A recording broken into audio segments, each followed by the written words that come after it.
My name is Ellie, and if you told me 3 years ago that I'd be in this mess, I'd have laughed. 3 years, that's all it took for my life to turn from a romantic comedy into some daytime soap opera. It started with Jake, my husband, or as I now like to call him, the man-child I married. We met at a friend's barbecue, and he was the life of the party. Always smiling, always easygoing. Or so I thought. The wedding was a dream, but dreams end, and reality hits hard. I remember the first time I asked him to cook something, and he looked at me like I'd asked him to solve a math equation. "Ellie, babe, you know I can't cook," he said, with that sheepish grin that I mistook for charm. "But Jake, you've got to learn. I can't cook every night," I replied, trying to keep my cool.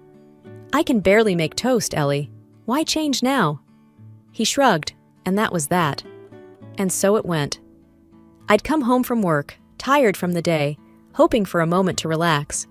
But instead, I'd find Jake, on the couch, controller in hand, waiting for me to serve dinner like some 1950s housewife. I worked my way up in the company, aiming for that promotion. It was hard, but I thought at least I had Jake's support. When I found out I was pregnant, I was over the moon and terrified. I thought maybe this would make Jake step up, but even that was like hoping for a snowstorm in July. We had Ava, our little bundle of joy and love. She was the best thing that ever happened to me, and I thought to us. But Jake, well, he thought differently. "You know, you make more money than me. It makes sense for you to go back to work," he said one evening as we sat exhausted on the couch, Ava finally asleep. I looked at him, really looked at him, and I realized I was the only adult in the house. "Jake, being a stay-at-home dad means actually doing things at home, you know?" He just nodded, eyes already drifting back to his game. Yeah, I got it." But he didn't got it. Not really. His mom, bless her, would come over to help, actually to do his job. She was a saint, loved Ava to bits, loved me too, in her own way. She'd shake her head at Jake, whispering, "You got your father's brains, but none of his sense." Then, like some cruel twist of fate, Jake's parents passed away. Within a month of each other, like they couldn't live without the other. I was heartbroken. They were the parents I never had. Jake, though, he just saw dollar signs. The day he told me he wanted a divorce, it was like any other Tuesday.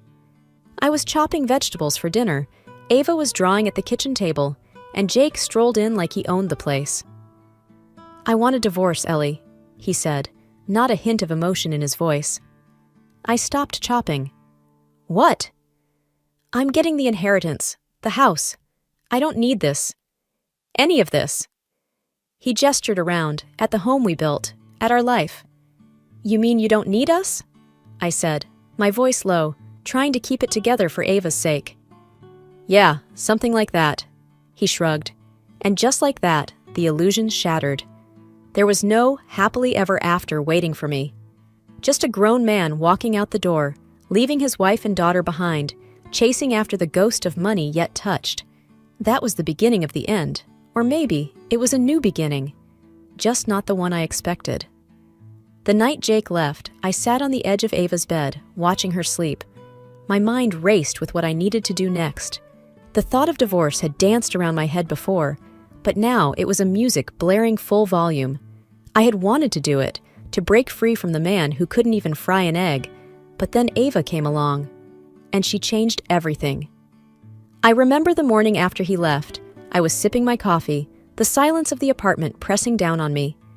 Ava was at my feet, playing with her blocks, oblivious to the storm in her mother's heart. "Mommy, where's Daddy?"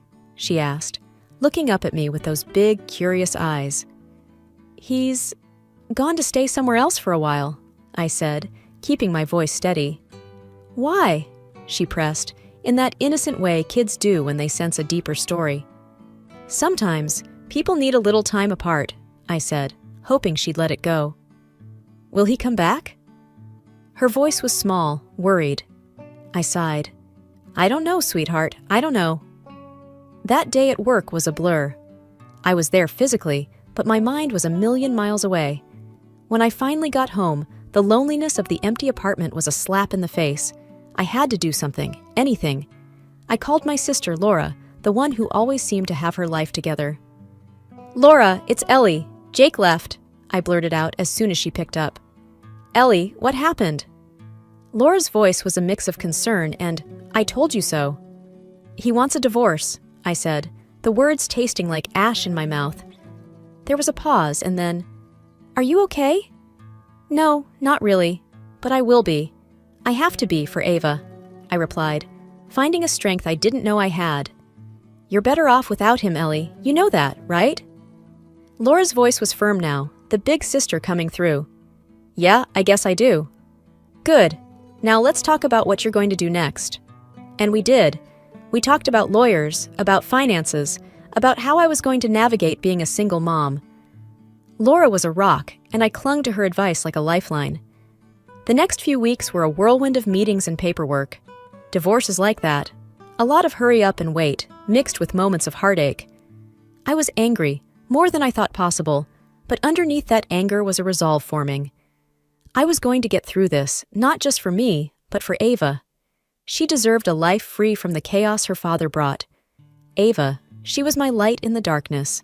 Her laughter, her smile, they kept me going when all I wanted to do was curl up and hide from the world. One evening, as I was putting her to bed, she looked at me with those big, wise beyond her years eyes and said, "Mommy, I don't need Daddy. I just need you." And just like that, the edge of decision wasn't so sharp anymore.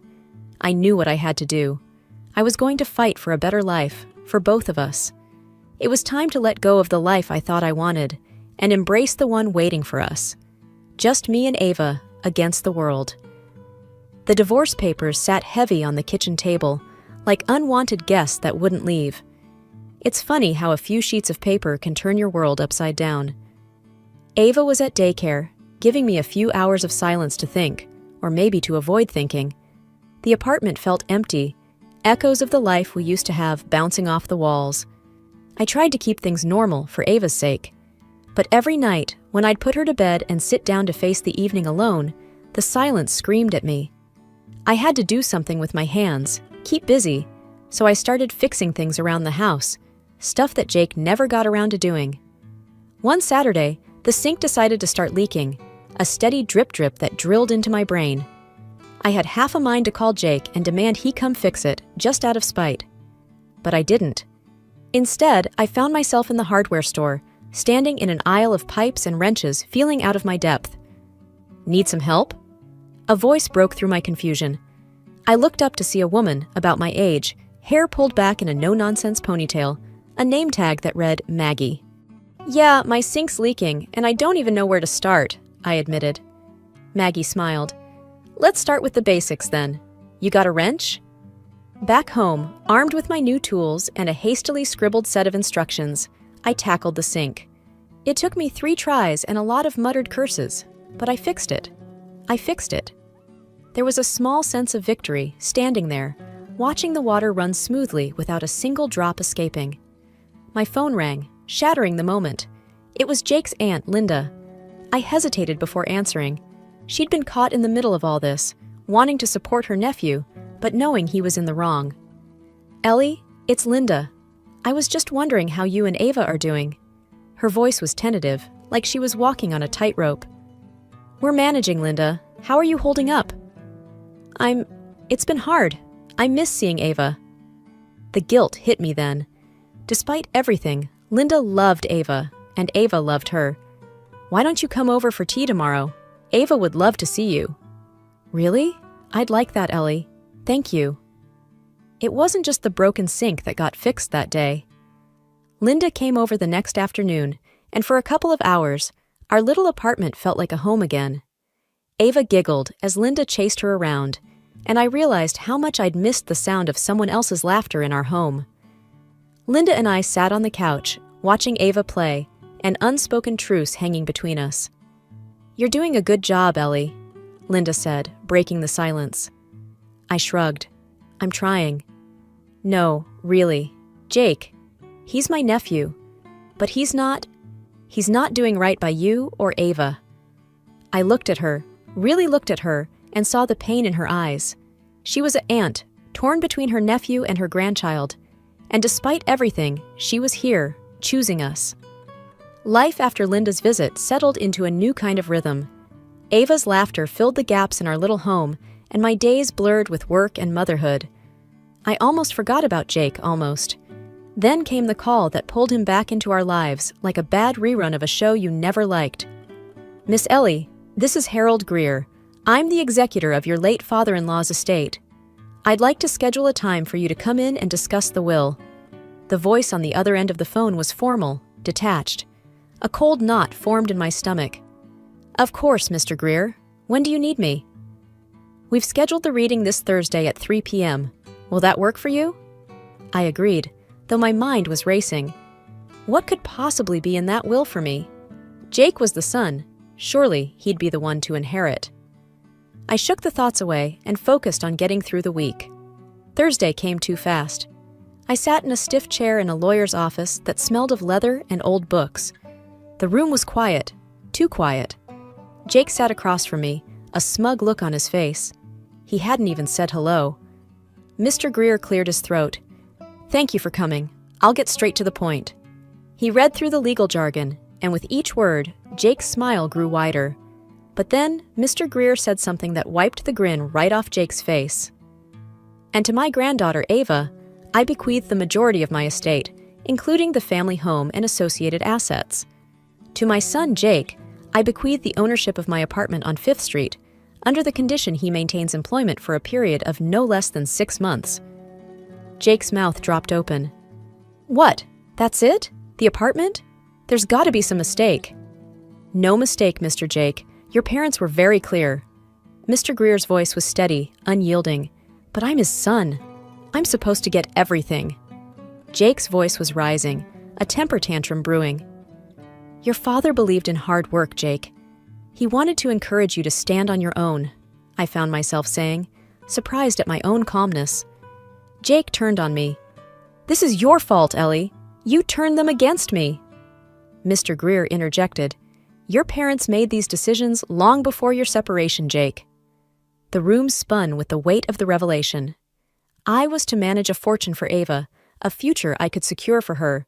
And Jake, well, Jake was left with an apartment and a challenge. The days that followed were filled with a relentless barrage of calls and paperwork. Jake was furious, calling at all hours, his voice oscillating between begging and demanding. "Ellie, you have to talk to Greer.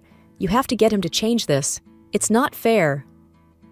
Jake's voice was desperate one afternoon, the anger giving way to something that sounded like fear. "Jake, it's done. Your parents made their decision," I said, trying to keep my voice steady while Ava played in the background, blissfully unaware. "But you can do something. You have control over Ava's share, right? We're still married." He was grasping at straws, and we both knew it. "Even if I could, I wouldn't. This is for Ava's future, not for us. Not for you to squander," I replied, the finality in my voice feeling like a nail in the coffin of our relationship. He hung up with a string of words I was glad Ava couldn't understand. Severing ties with Jake was like cutting through a thick, gnarled vine that refused to let go. The divorce proceedings turned sour, with Jake's lawyers trying every trick in the book to get him a piece of Ava's inheritance. But my resolve was ironclad. I was fighting for my daughter now, not just for myself. The day we stood before the judge, Jake looked deflated, a shadow of the brash man who had demanded a divorce with such arrogance. The judge was a stern-faced woman who looked like she didn't suffer fools gladly. "Mr. Jake, it seems to me that you're trying to claim what has been clearly and legally bequeathed to your daughter," she said, after hearing Jake's lawyer out. He tried to argue, "But she's just a child. I'm her father, I should be." The court finds no reason to deviate from the will as it stands. The petition is denied. The judge cut him off, her gavel hitting the block with a thud that echoed in the silent courtroom. The dust had barely settled from the courtroom when the full weight of the will's revelation began to sink in. I was now not only the sole caretaker of Ava, but also the steward of her future. It was a daunting reality, a heavy mantle that I carried out of the courthouse that day. I sat down at our modest kitchen table, the sunlight filtering in and landing on the stacks of legal documents that spelled out Ava's inheritance. I shuffled through them, the words trust and estate leaping out at me. They felt alien, too grand for our simple life. My phone buzzed, a number I didn't recognize flashing on the screen. I answered tentatively. "Miss Ellie? This is Janet from First Community Bank. We need to schedule an appointment to set up the trust for Ava." "Right, of course. When would be a good time?" I replied, feeling out of my depth. "How's Monday at 10 a.m.? We can go over everything and make sure you're comfortable with the process." Janet's voice was kind, reassuring.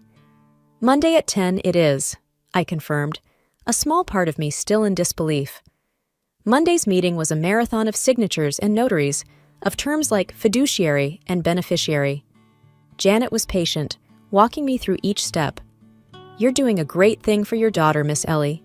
This will secure her future," she said as we wrapped up. I smiled, a mix of pride and nervousness bubbling within. I just want to do what's best for her. That evening, as I watched Ava play, her innocence and joy untouched by the complexities of adult life, my phone rang again. It was Jake. "Ellie, can we talk?" His voice was subdued, almost unrecognizable. "Jake, I'm really busy with Ava right now. Can it wait?" I replied, not ready to let him disturb our peace. "It's about the inheritance and the apartment. I need some advice," he admitted, and I could hear the struggle in his words. I hesitated, then sighed. "Okay, Jake, what's going on?" "I'm thinking of selling the apartment. I don't know what to do," he said, and I could picture him running his hands through his hair in frustration. "Jake, that might not be a bad idea, but make sure you get some good advice on how to manage the money. Maybe put some aside for Ava, for the future."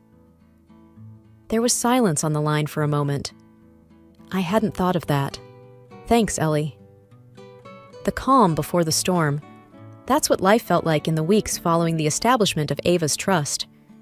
The small oasis of peace was shattered one Tuesday morning when a process server showed up at my door with papers that screamed legal turmoil. I thumbed through the documents, each page a punch to the gut. Jake was contesting the will again, claiming that as Ava's father, he deserved a portion of the inheritance to ensure her well-being, in his hands. My hands shook with a cocktail of anger and fear as I dialed my lawyer's number. "Michael, it's Ellie. He's doing it again. He's suing for a part of Ava's inheritance," I said, trying to keep my voice from cracking. Michael's voice was a steady force. "Ellie, we knew he might pull something like this. We're ready. We'll fight this, and we'll win, just like last time." I took a deep breath, trying to absorb some of his confidence. "What's our next step?" "We meet, we plan, and we protect what Ava's grandparents wanted for her," he replied. The legal wrangling felt like a twisted game, one where Jake played the victim, pushed into a corner by life's unfairness. But this wasn't a game. This was my daughter's future. In court, Jake's lawyer painted a picture of a father sidelined from his daughter's life, cut off from the means to care for her. "Your Honor, my client merely seeks to provide for his daughter in a manner befitting the legacy left by her grandparents," the lawyer said, gesturing towards Jake with practiced sympathy. The judge turned to me. "Miss Ellie, do you wish to respond?" I stood, my legs firm despite the butterflies. "Your Honor, everything that has been done is in the best interest of my daughter, as outlined by her grandparents. Their wishes were clear, and I intend to honor them." The judge nodded, her gaze flicking between me and Jake. "I will review the case and render my decision. We're adjourned." Days later, the decision came down. The will would stand as it was. Jake's claims were dismissed. I called Linda to tell her the news, her voice weary when she answered. "We won, Linda." "The judge sided with us again," I said. There was a pause, a heavy sigh. "I'm glad, Ellie. It's what my brother wanted, for Ava to be taken care of." I hung up the phone and watched Ava, her brow furrowed in concentration as she colored. This little girl, unaware of the battles being fought in her name, was the reason I'd weather the storms. And as the legal clouds cleared, I promised myself that I'd build a life for her so full of love and stability that no amount of turmoil could shake her foundation. Months had passed since the court upheld the will, and life had settled into a new, more peaceful pattern. The legal turmoil was behind us, and ahead lay the open road of new beginnings. I was sitting on the porch, the evening sun painting the sky in shades of orange and pink when Ava came bouncing out, her hair in pigtails and a grin on her face. "Mommy, look what I drew at school today," she exclaimed, thrusting a piece of paper into my hands. It was a drawing of the two of us, holding hands under a big, bright sun. "It's beautiful, Ava," I said, my heart swelling with love for this little person who had been my rock through the storm. "Miss Ellie, there's a call for you," called Mrs. Parker, our neighbor who had become a friend and sometimes babysitter. I walked inside, curious. "This is Ellie." "Miss Ellie, it's Janet from the bank. I wanted to let you know that the trust for Ava has been set up successfully, and we've made the first investment for her future education." A wave of relief washed over me. "Thank you, Janet. That's wonderful news." I hung up and went back outside to join Ava, who was now chasing fireflies as they began to light up the twilight. "Mommy, do you think Daddy will come to my birthday party?" Ava's question came out of nowhere, her voice hopeful yet uncertain. I paused, considering my words. "I don't know, honey, but we'll have a great party with or without him. The most important thing is that we're together." Ava nodded, seemingly satisfied with my answer, and went back to her game. Later that evening, after Ava had fallen asleep, I sat down with a cup of tea and the last of the day's mail. There was a letter from Jake. My hands trembled slightly as I opened it. Inside was a short note. "Ellie, I've been doing some thinking. I'm sorry for everything. I'm getting help, trying to get better. I won't bother you for money again. I hope I can be the father Ava deserves one day." Jake. I set the letter down, a complex mix of emotions churning inside me. Anger, relief, hope, each battling for prominence. I realized that Jake's journey was his own, and while I hoped he'd find his way for Ava's sake, my focus was on the life I was building for us. The next morning, Ava and I planted flowers in the garden, her laughter filling the air, mixing with the sound of the birds and the rustle of the leaves. It was a simple moment, but it was ours, and it was filled with the promise of a new day. As we patted down the last of the soil, I looked at our home, the garden, and my daughter, and I knew that this was just the beginning. There would be challenges ahead, but there would also be joy, growth, and love, the kind that survives even the darkest storms. "Mommy, will the flowers grow big?" Ava asked, looking up at me with wide, hopeful eyes. "Yes, Ava, with a little care and time, they'll grow big and strong, just like you," I said, taking her hand in mine.